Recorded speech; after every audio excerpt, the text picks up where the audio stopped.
A very good evening to you, Yarukeekuro, and thank you for joining us. Yes, good evening, Jason, and I feel at home being here. Yes, always a pleasure to have you. Now, maybe to begin with, talk to us about what exactly this one-stop customs and excise center is and why NamRA decided to establish it. It's to ensure there are various processes within the customs and excise domain that we do attend to. Many roles, many functions, and as it relates to the commerce region, we want to ensure that they are housed under one place. Because currently now you would find that you would, for instance, want clearance and then you need to go to a certain office. But when they need to do enforcement, those colleagues that are responsible for enforcement are housed elsewhere. And when there is a need to detain and store things, then there is another facility, another office that takes care of that. Now we are putting all of that under one room to ensure that we have better control, better visibility, but also for the clients that it's a less congested process. Now, there obviously will be certain functions that will come from the central regional offices and be consolidated. Talk to us about this change and what will happen. Yes, indeed. What I've indicated is that the central region, as we know it in our space, there would be performing various functions. For instance, there is a state warehouse. Now, at the state warehouse is where all detained goods, seized and detained goods are then kept. Now, there would be instances when you need to return these goods to the persons from whom they were detained from. And why are they detained? They are detained because there are possibly certain documentations that are not in place, or there are certain penalties that have been imposed, and the persons who had the goods do not have the payment at the time. So these things are then detained, and at the time that they are able to pay, they are then able to be released to them.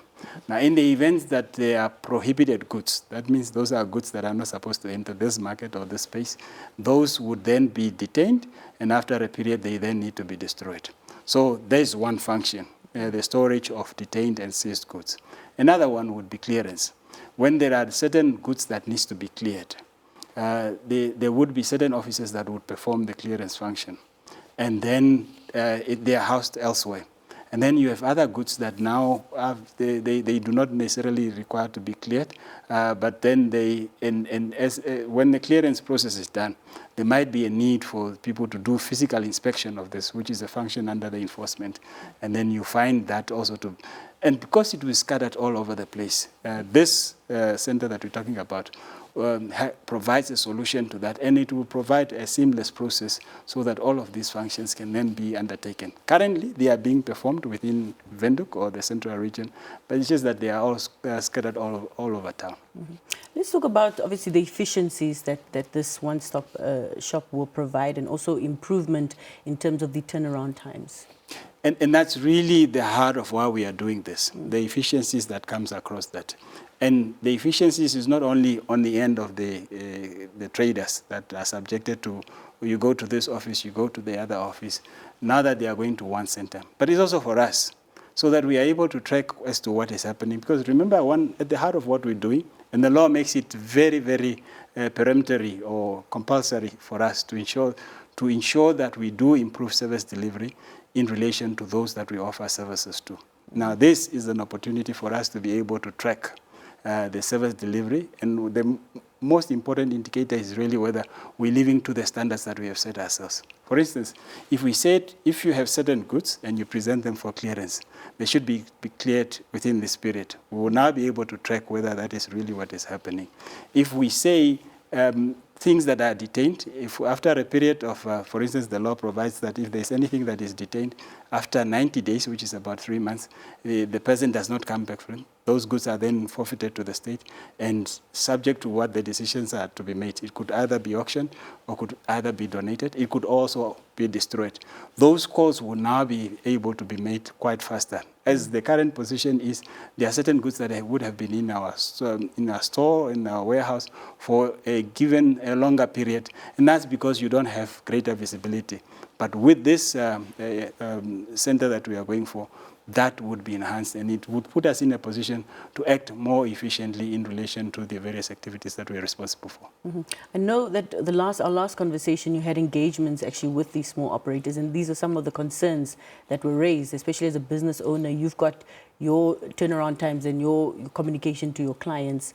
That would be definitely more efficient and easy for them, for traders and small trade operators to actually communicate easily that your products are going to arrive at this time. You are spot on. On the 8th of December last year, we had that engagement with the small SME operators, otherwise known as Order With Me. And one of the things that we, having listened to what they were saying as frustrations, and we knew that because on our platforms we do get that feedback to say, you guys can actually do much better. And on the day we made an undertaking to say, we were already at full stream in ensuring that there would be a dedicated space. Now, the center we are talking about is not only responding to that. As you would have seen to this point now, I've told you of the other normal customs and excise processes. But as part of the overall equation that this center will be offering is that desk and that dedicated center that speaks to this Order With Me operators. One of the things that we did realize is that in many instances, people are able and willing to pay whatever levies are to be imposed. But the processes take so long in such a way that even somebody who's got an appetite to be paying whatever levy, customs duties and VAT to be paid, they actually become very frustrated, almost to the extent that they want to give up. So what we are saying is, as part of the greater mix of offering that will be offered at that center, there would be a dedicated focus for this, in such a way that we would then be able to report as to how many goods are coming on a monthly basis, weekly basis, daily basis, and how are they being processed, at what rate are they being processed. Because up to this point, there's that back and forth between us and the clearing agents, who are the people who serve as the intermediaries between us and the traders. But also, further to that, there is another solution that we are speaking to say small operators themselves can actually clear their own goods so that there is no middleman. Because right now, when they make use of the services of clearing agents, there's a fee attached to that, which is not a fee that is imposed by us. But we're saying, to the extent that they are conversant with the system and they're able to do this, they should be empowered to do this, to clear their own goods, load whatever needs to be loaded, and then have them cleared, and then our processes take effect, which we think would be a much faster process, but also will be a better and a more cost-effective process. What about, how will NamRA ensure transparency and also consistency in the customs valuation and also the duty assessment, especially for these SMEs that don't have that expertise? You see, one of the things that I just spoke to now, when they get to clear their goods, one of the things that they need to understand is the products that they are dealing with, how are they classified?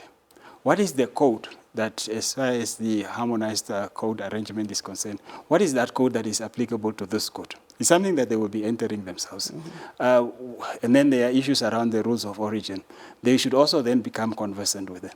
When they do so, the classification is done, rules of origin is done, valuation, they also get to understand what is being used. Ordinarily, you would use the invoice. The cost of the good would then be the basis for what you then impose as far as the value of the good is concerned. When they get a full appreciation of this, they then would know and would be able to engage the customs officials where they feel that they are not being treated fairly, to say, but in terms of this is how you're supposed to classify, this is the value, and this is how you determine what is the levy to be imposed. So it becomes a very transparent process, a process that they are in charge of up to the point that they are able to load their goods. Because the initial classification, the initial valuation, and all of this information is ordinarily provided by the trader. But the customs officials will obviously come and look at that and see whether it's done properly or not. So they become very much part and parcel of this process to ensure that, one, it is consistent, but also nothing comes as a surprise because it's done through a process that all of us have got access to, this transparency that you're asking about. Now, in terms of the consultation with the Order With Me operators, obviously there was that initial engagement, which sort of also brought about the establishment. But what about the ongoing engagement? Every system, there is continuous improvement that one would expect. How would that work, and how would NamRA ensure that? Okay. What we're doing with the center that we're talking about, it's not a change in system.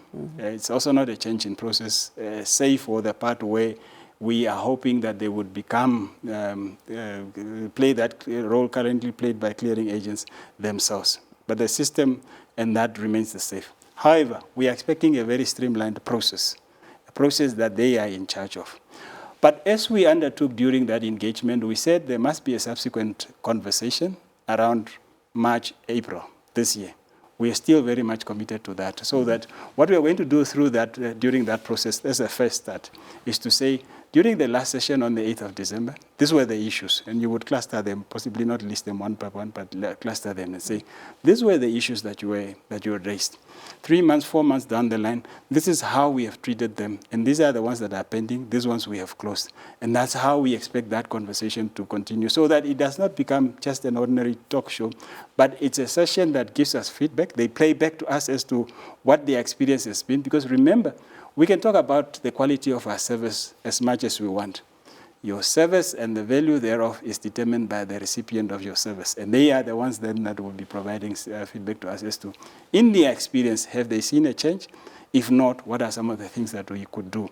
But definitely, with the opening of the center already, we can talk about some of the things that we are taking off in relation to what the undertakings were during the last session. Now, as we conclude our discussion, unfortunately, our time is not on our side. Perhaps just your final message to these operators. There may be new entrants that are looking into, those that want to go into it, those that have been in the system, probably skeptical about the challenges that they experienced in the past. What's your message to them? We remain committed to the pledges we made. One of the pledges we made was to say we are in full support of smaller businesses, not only surviving, but graduating into bigger businesses. And if there's anything we can do in terms of what our systems provide for, what our processes provide for, we'll be keen to listen and hear as to what we can do as far as that is concerned. And it's not just talk. You would see that we said we are going to open up a center, and we are committed to that. We're expecting the center to become operational on the 1st of April this year. It's about 2 months left before that happens. And that tells you that we are very, very serious about that. So that the narrative that is being put across to say we do not want SMEs to prosper, the action of what we do would already counter that without us having to say anything, because we are committed to ensuring that Namibian business succeed. When Namibian businesses succeed, Namibia would succeed. Thank you, Yarukeekuro. When Namibian businesses succeed, then Namibians succeed. Thank you so much for your time. Thank you so much for your insights. They will be able to pay more taxes, and then we will generate more taxes for the Namibian state to implement its developmental agenda. Yes, no, I think it's a wonderful appreciation that we had this conversation in December, and there's movement. Implementation is just around the corner, as you say, in April. So thank you, Stephen. Thank you, Yaru, for being here with us. Thank you very much. Always a pleasure having me on.